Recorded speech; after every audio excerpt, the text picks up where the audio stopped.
നമുക്കിന്ന് വളരെ ടേസ്റ്റി ആയിട്ടുള്ളൊരു മത്തങ്ങ പായസം റെഡിയാക്കിയാലോ. അതിനായിട്ട് നമുക്ക് മത്തങ്ങ ക്ലീൻ ചെയ്ത് ചതുര കഷ്ണങ്ങളായിട്ട് കട്ട് ചെയ്തതിന് ശേഷം നമുക്ക് കുറച്ച് വെള്ളം ഒഴിച്ച് നന്നായിട്ടൊന്ന് വേവിച്ചെടുക്കാവേ.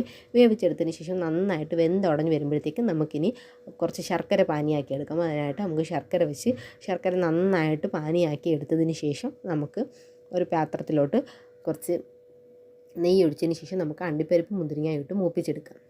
നന്നായിട്ടൊന്ന് മൂത്ത് വരുമ്പോഴത്തേക്കും നമുക്ക് ഇതങ്ങ് കോരി മാറ്റി വെക്കാവേ. അതിനുശേഷം നമുക്ക് ഈ നെയ്യിലോട്ട് തന്നെ നമ്മൾ ഉടച്ച് വെച്ചേക്കുന്ന മത്തങ്ങയിട്ട് നമുക്ക് നന്നായിട്ടൊന്ന് അതിൻ്റെ വെള്ളമെല്ലാം ഒന്ന് പറ്റിച്ചെടുക്കാവേ. അതിനുശേഷം നമുക്കിത് നന്നായിട്ട് വെള്ളം പറ്റി നല്ല വരുമ്പോഴത്തേക്കും നമുക്ക് എടുത്ത് വെച്ചേക്കുന്ന ശർക്കരയും ഇതിലോട്ട് ഒഴിച്ച് അതിനുശേഷം ഞാൻ കുറച്ച് അരിപ്പൊടി കലക്കി പുട്ടിൻ്റെ പൊടിയാണെങ്കിൽ കലക്കി ഇതിലോട്ട് മിക്സ് ചെയ്തിട്ടുണ്ട്.